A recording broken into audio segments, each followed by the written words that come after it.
Dwayne J. And of course, I got something to say. I got Joe T with me here. You feel me?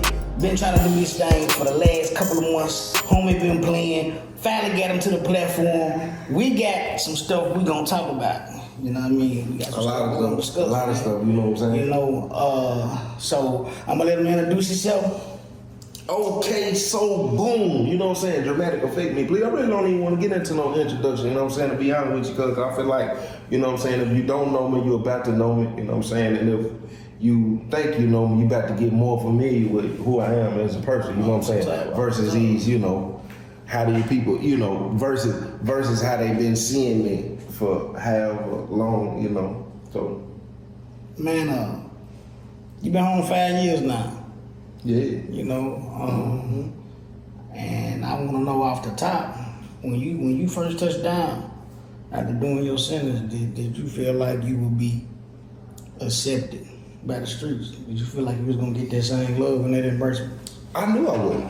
You know what I'm saying? When you done live like I lived and done did the stuff I done did, you know what I'm saying? Because we talking streets, you talking position, you know what I'm saying? So coming back to the streets, I've been gone all this time. People done said all this stuff about me and talked about me, and you know what I'm saying, people who in them positions now, of course, you know, that's you get killed. You know what I'm saying? He ain't finna come home from the penitentiary and think he finna be rolled and do all that no more. We ain't going, we gonna kill something. And you ain't either, cause I don't want no parts of. But even if, you know what I'm saying, but even with, I didn't want to go back anyway, you know what I'm saying? But I knew I wasn't gonna be accepted, you know what I'm saying? I did a lot of stuff good. You know what I'm saying? I don't think there's nobody actually I can sit up under, you know what I'm saying, at home in the street, and regardless of how much I done changed, and they would be uncomfortable. So Right. Nah. I ain't want no parts of this. What's been the most challenging for you since you've been home? What's been the most challenging? Two things, man. Two things. First of all, you know what I'm saying, my daughter. You know what I'm saying, my relationship with my daughter, getting my bond with my daughter. You know what I'm saying, because I didn't get to see her the whole 10 years. You know what I'm saying, I ain't had no relationship with her. You know what I'm saying, I don't know how to be a father. So of course, coming out, you know what I'm saying, that was a big one. But the second one, was letting go of my homies, man. You know what I'm saying? I got all my memories with them guys, man. We done did everything. You name it, we done done it. We robbed, sold dope together, ran trains together, you know, lied together, stuck together. You know, a couple of them told on me, and we've been through a lot, you know what I'm saying? Then my guys, then my dudes, you know what I'm saying? So letting that go it's hard, you know what I'm saying? Because when you done change your mindset, you done change your mind, and you change your heart and anything, you know what I'm saying? And them same people that you feel you had an influence on will follow you. If I can hit you up and say, man, now I got a lick, 10K, man, let's go, bro. If that's, you'll go hit a lick with me for $10,000 just on the strength of my word. But then turn around and change my life and say, bro, we're gonna be millionaires by the end of the year. Man, bro, I ain't straight no more. You'll follow me to the gates of hell, but trying to do it right, like it ain't, you know what I'm saying? But it's hard. It's hard to even enjoy where I'm at right now in life, you know what I'm saying? Because I can't call none of them and ask them to come and enjoy it with me. So that's... Man, you got this platform. All praises to the Most High. You on TikTok. Man, blessings. You on YouTube. Dope June. You on Snapchat. Milk and Honey. You on Instagram. The Mama. You everywhere. You everywhere, man, and you know, you've been using this platform that you got to talk about things that you got into in your past. Yeah. You know what I'm saying? Come continue to. And you know, I guess some people look at it and say, well, you know, he keep on picking it wounds. You know, you keep on, you know, and these places, you know, a place of healing. You know, people have healed from situations. Folks ain't healed. And you keep digging off into what was then. Why I ain't gonna say them folks ain't healed, man. This is what I'm gonna say. Well, a lot of people, this is my personal opinion, you know, if you feel like I've, you know, picked at some heel wounds, you know, I'll say on the strength of that, I apologize. But then again, I really don't.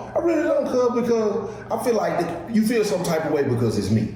You listen to rappers who talk about their past, and if it'll relate to you and what you got going on in your circumstances, man, I feel that. But because it's Boo Baker who attached to you personally, know you personally, things that we done together, you know what I'm saying? It's a part of my personal journey, and the minute I discuss it or bring it up, it's a problem. But the minute you riding around and you listen to Young Jesus and listen to NBA Youngboy and listen to whoever you listen to, the Baby and them and all of them trash rappers, and it relate to you and your situation or your past, and it's heartfelt, you cool about it. Guess what? It's some people who listening to Boo Baker Third Day, you know what I'm saying? Third Day by Joe T. Baker, streaming on our platform. Y'all go listen to that. But when they listen to me, and either they hear me addressing certain situations, what happened, things I did, and things that people did to me, then what they say, man, that's hard right there. They relate to that. But because it's them personally, that lets you know they ain't healed. Because you will listen to somebody else and you will celebrate it, but the minute it's discussing you feel some type of way. Versus being able to say, yeah, that happened, because it did. I ain't told no lies. Versus saying, man, he kept it real, because I did. I ain't told no lie. Versus saying, man, we was tripping when that happened, because we was. I ain't told no lie. Versus you saying, man, you know what? Bro, I'm on to something. Let me hit him up, because I ain't told no lies. But yeah, so it then, you know, it is what it is, you know. And go ahead. Man, I keep addressing the past, same reason why they keep going to their 9 to 5, cuz. It's my bread and butter, and it's a part of my ministry, and you feel some type of way about it. Like, come on, cuz. You come home. You was doing ministry, you know what I mean? Mm-hmm. Teaching, you know, the gospel, trying to bring people the king closer to God. Most definitely. You know what I mean? Always. Was that a struggle for you? Because, you know, you spent time incarcerated majority of your 20s. All of it. So you never had a chance to live a real man's life, like, you know what I'm saying? And when you hit the ground running, you know what I mean, teaching them in the ministry or whatever, you was still in the flesh. Because we human, you see what I'm saying? I'm sure there was times you wanted to get some money, there was times that you saw, you know, just say some women that you wanted to pursue, you know what I'm saying? Because, you know, that's you. So, was you struggling with that? Because, you know what I'm saying, you came out, hey, look, I'm finna give them the gospel. You didn't give yourself a chance to live. Yeah, that's for sure. You know, but, I mean, if you listen to the music, you know what I'm saying, like, the album I just dropped, you know what I'm saying, I talked about, you know, I wasn't even out 10 minutes, you know what I'm saying, I was, you know, and then, man, it was like a year and a half, cause what I realized was all I had was ministry, you know what I'm saying? But see, this is the thing, I told my dad and I said one time, I said, physically I'm here, but I had died of mental death, you know what I'm saying? What people don't understand and don't show no sympathy, have no grace and care, and do not care to understand, that's what most people's problem is. They don't care to understand the root of an issue and why a person is operating the way they're operating and moving the way that they moving. Then nobody had the decency to try to say, I wonder what, you don't care. You don't care to know. But what you don't understand is my time stopped. You know what I'm saying? Everybody else done formed new memories. All I had was ministry when I first came home. So when I'm sitting in a room full of people and they having a conversation, I didn't know where I fit in it. I didn't know where I fit in there. So ministry was my go-to. That's how I brought value at the time. You know what I'm saying? And it took a minute for me to realize that, like, you know, I'm sitting around people and they talking about the trips they done went on and they done kicked in and this and that. And the only thing I can talk about is, you know, man, we was in the cell, man, my center was making a knife on the floor. You know what I'm saying? We getting dope and boom, boom. Then, I don't know, you know what I'm saying? So, right. 5 years now, I got memories. You know, I got new things to talk about, you know, so I got new things to talk about. It was a year and a half, you know what I'm saying? It was a year and a half before I realized, you know, I didn't give myself time to breathe. You know what I'm saying? Yeah. Like, I didn't give myself, well, I don't want to say one thing, you know, but go ahead. Off the top, man, you know, people still look at you at this and say you just still like the conniving. What would be the physical look on their face? You know, man, like, come on, man. You know what I'm saying? The monster. Yeah, you still, to them, you still the monster, you still the conniving, the smooth talker, you know what I mean? Slimy. Manipulating, slimy, The snake, money. grimy, Awful. person, you know what I mean? It's just in a different form. Better, basically. So, elaborate on why people still view you as that person that you once was. You know what I mean? I'm gonna say this verse, you know what I'm saying, in most respectfully. Because I'm smarter than them. And I don't say that in a sense of arrogance. It's because they see something in me that they lack within themselves. And the only way to destroy that or make that look like something it's really not, make it look like it's not a gift, make it look like it's not wisdom, make it look like it's manipulation, make it look like, oh, he's a slimy snake, is to say, oh, he's still him. You know what I'm saying? So, and then you got to keep this in mind. If you don't read my book, if you ain't read the book, if you don't hear about me, I shot 3-4 people by the time I was 16, 17 years old. I sold dope, hitting licks. You know what I'm saying? Had a child when I was 15, slept with almost 100 women by the time I was 18 years old. When you say all that and then you say, well, he been home 5 years, I ain't done none of that. Right. It was 3.5 years before I touched the strap. And that was because somebody tried me. Thought he caught me slipping. He really pulled a bust a move. Well, we'll just gonna say later. But I'm saying all that to say, regardless of what I do, they got something to say. If I do it right, got something to say. Do it wrong, got something to say. It don't matter. They gonna have something to say. But at this point, 5 years later,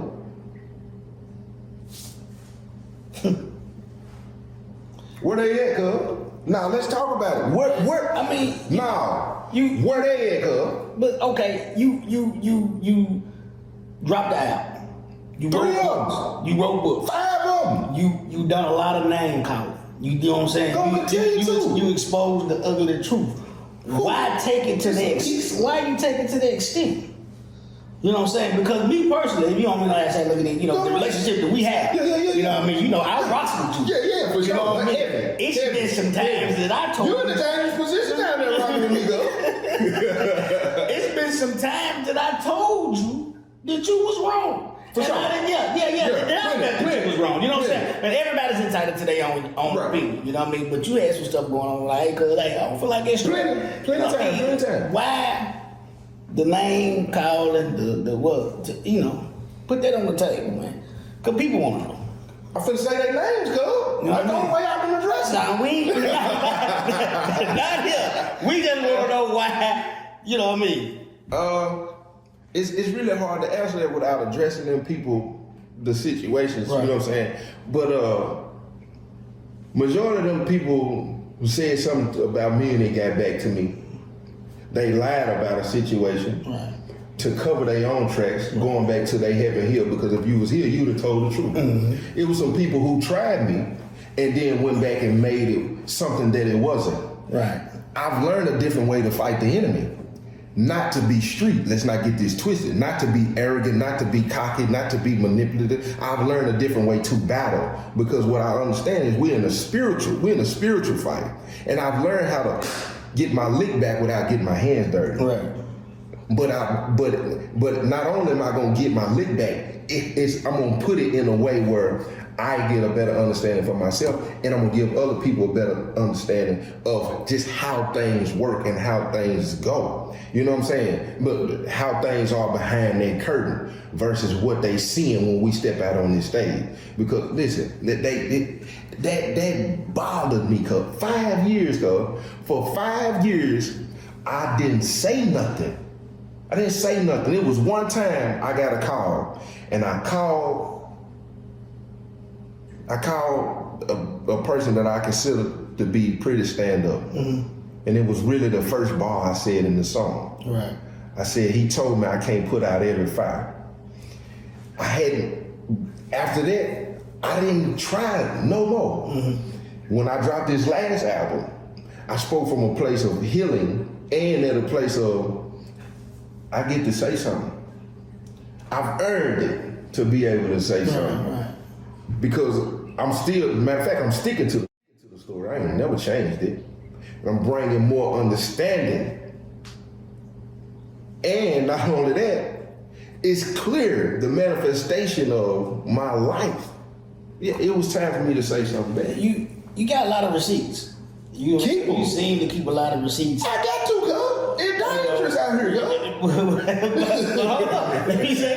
You say it's dangerous, but you know, is it safe to say that when people engage in conversation with you, it's a dangerous situation because they don't know if they being recorded?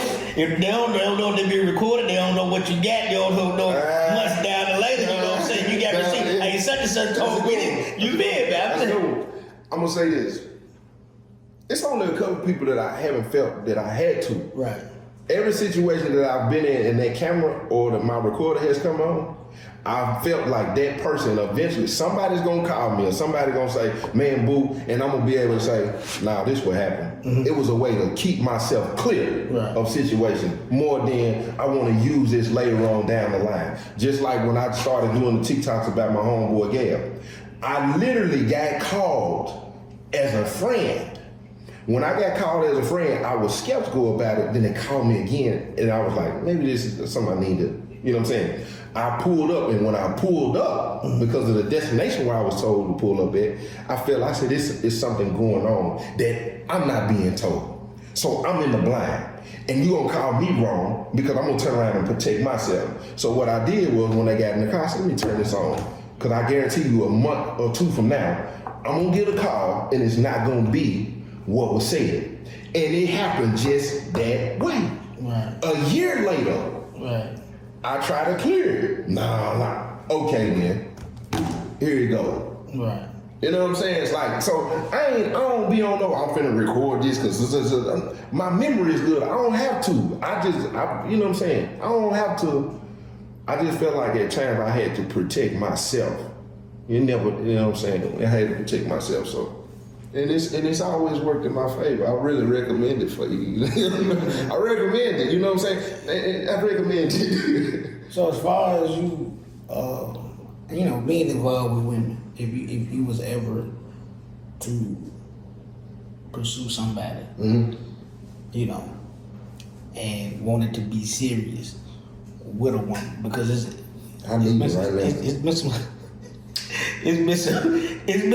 been some times that you've exposed. We finna get it. A few females. Yeah. So how moving forward would a woman be able to trust you? Yeah. You know what I mean?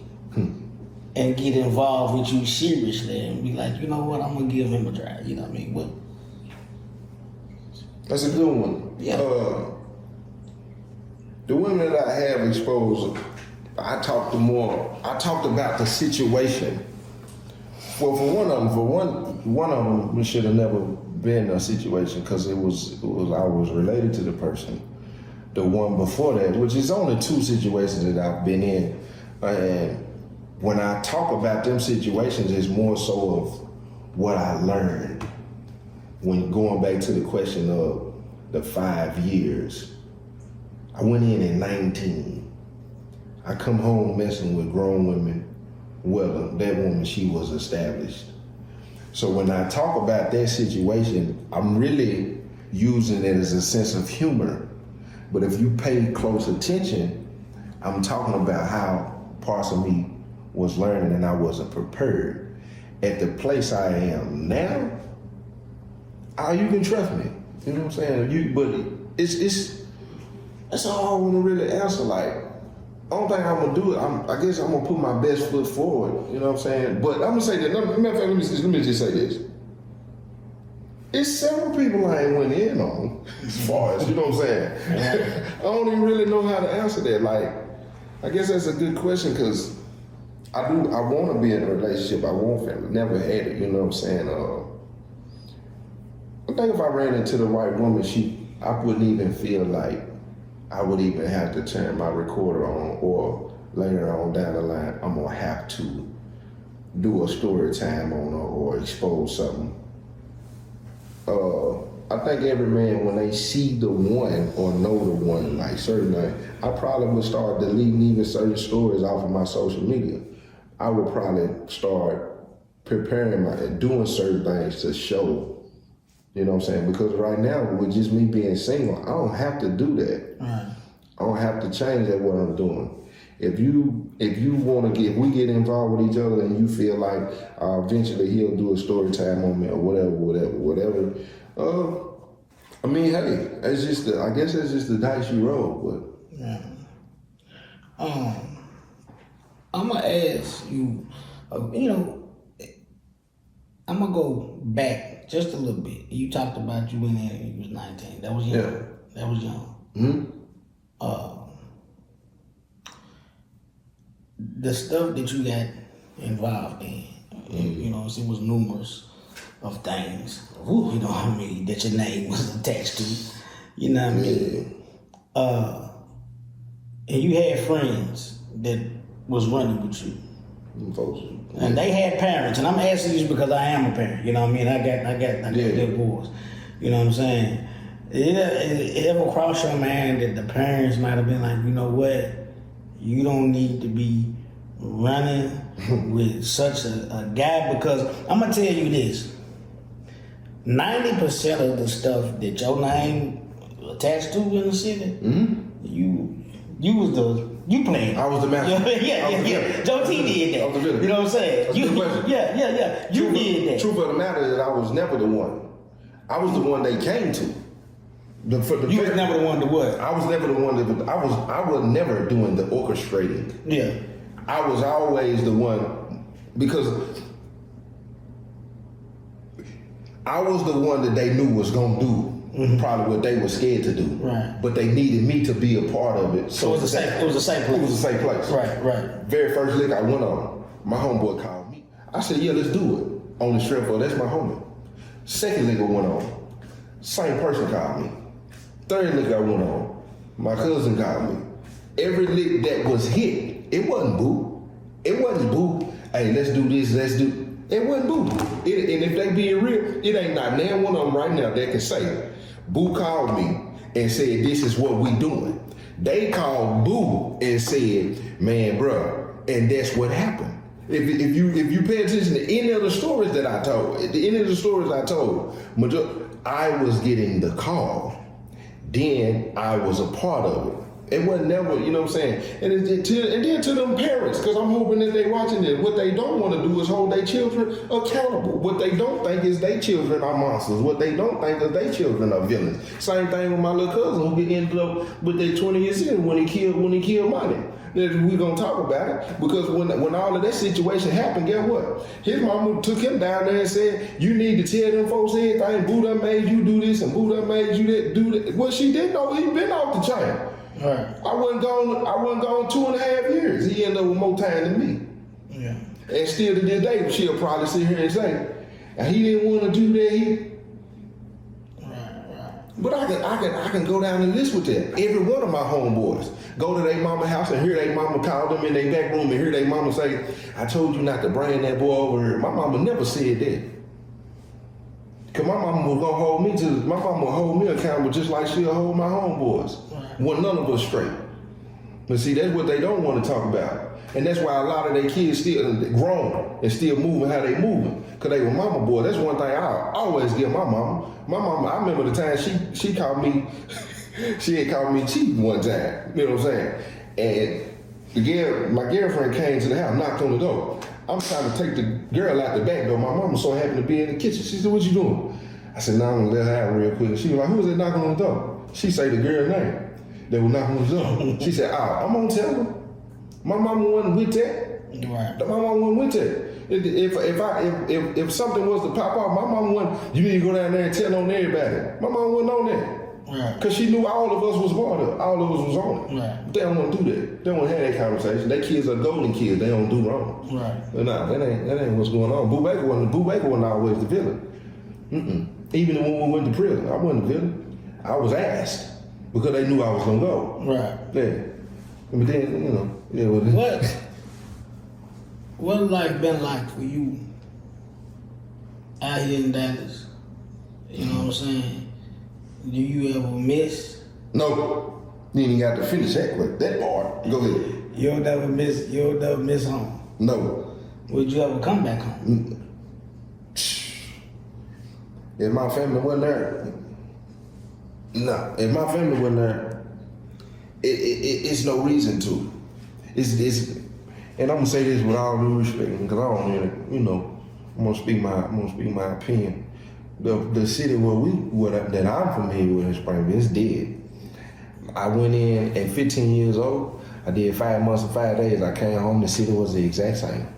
I went back in at 16 for stealing cars. I did 10 months and a few days. Came home, city was the same. I went back in at 17 for attempted murder. I did a year on the nose. November 16, 2005. Got out November 16, 2006. City was the same.